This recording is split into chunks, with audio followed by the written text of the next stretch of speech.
ಇವತ್ತಿನ ದಿನ ನಮ್ಮ ಗ್ರಾಮದ ಹೆಮ್ಮೆಯ ಯುವಕರಾಗಿರ್ತಕ್ಕಂಥ ಶ್ರೀ ಸಂಜು ಭೀಮಪ್ಪ ಮೇಗಾಡೆ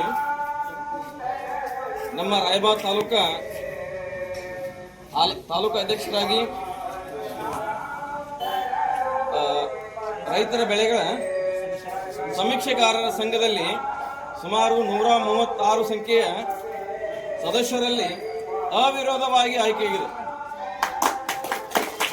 ವಿಶೇಷವಾಗಿ ನಮ್ಮ ಸಂಘದ ಸದಸ್ಯರು ಕೂಡ ಶ್ರೀ ಸ್ವಾಮಿ ವಿವೇಕಾನಂದ ಯುವ ಸೇನಾ ವತಿಯ ಸಂಘಟನೆಯ ಸದಸ್ಯರು ಕೂಡ ಮತ್ತು SDMC ಸದಸ್ಯರು ಕೂಡ ಹಾಗೂ ಭಾರತೀಯ ಜನತಾ ಪಾರ್ಟಿಯ ತಾಲೂಕಾ ಎಸ್ಸಿ ಮೋರ್ಚಾ ಉಪಾಧ್ಯಕ್ಷರು ಸತತ 2ನೇ ಬಾರಿ. ವಿಶೇಷವಾಗಿ ಅವರಲ್ಲಿ ಕರ್ನಾಟಕ ಬೆಳೆ ಸಮೀಕ್ಷೆದಾರರ ಸಂಘ ರಿ ತಾಲೂಕಾ ಘಟಕ ಉದ್ಘಾಟನಾ ಸಮಾರಂಭ.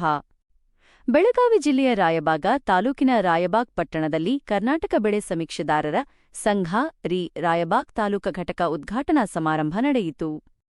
ನಡೆದ ಘಟಕ ಉದ್ಘಾಟನಾ ಸಮಾರಂಭದ ಜಿಲ್ಲಾ ಅಧ್ಯಕ್ಷರಾದ ಕುಮಾರ್ ಸುಳಗೇಕರ್ ರವರು, ಜಿಲ್ಲಾ ಉಪಾಧ್ಯಕ್ಷರಾದ ಮಂಜುನಾಥ, ಜಿಲ್ಲಾ ಪ್ರಧಾನ ಕಾರ್ಯದರ್ಶಿಗಳಾದ ದಯಾನಂದ ಕಣ್ಣುಕರ್ ಹಾಗೂ ಕರ್ನಾಟಕ ಬೆಳೆ ಸಮೀಕ್ಷೆದಾರರ ಸಂಘದ ಮಾಸಿಕ ಸಭೆಯಲ್ಲಿ ಎಲ್ಲ ನಿರ್ದೇಶಕರು ಹಾಗೂ ಸಂಘದ ಸದಸ್ಯರು ಸಮ್ಮುಖದಲ್ಲಿ ಕರ್ನಾಟಕ ಬೆಳೆ ಸಮೀಕ್ಷೆದಾರರ ಸಂಘ ರಿ ರಾಯಬಾಗ್ ತಾಲೂಕಾ ಘಟಕದ ಮಂಜು ಭೀಮಪ್ಪ ಮೇಗಾಡಿ ಅವರು ಅವಿರೋಧವಾಗಿ ಆಯ್ಕೆಯಾದರಿಂದ ಅವರನ್ನು ಅಧ್ಯಕ್ಷರೆಂದು ಲೆಟರ್ ಹ್ಯಾಂಡ್ ನೀಡುವುದರ ಮುಖಾಂತರ ಅಧ್ಯಕ್ಷರೆಂದು ಘೋಷಿಸಿದರು.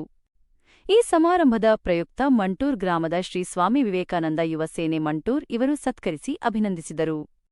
ಈ ಸಂದರ್ಭದಲ್ಲಿ ಶ್ರೀ ಸ್ವಾಮಿ ವಿವೇಕಾನಂದ ಯುವ ಸೇನೆ ಮಂಟೂರ್ ಇದರ ಪದಾಧಿಕಾರಿಗಳು, ಗ್ರಾಮ ಪಂಚಾಯಿತಿಯ ಅಧ್ಯಕ್ಷ ಉಪಾಧ್ಯಕ್ಷರು ಹಾಗೂ ಮಂಡೂರ್ ಗ್ರಾಮದ ಗ್ರಾಮಸ್ಥರು ಉಪಸ್ಥಿತರಿದ್ದರು. ವರದಿ ಗಿರೀಶ್ ಕಾಂಬಳೆ, ನ್ಯೂಸ್ 9 ಕನ್ನಡ, ರಾಯಬಾಗ.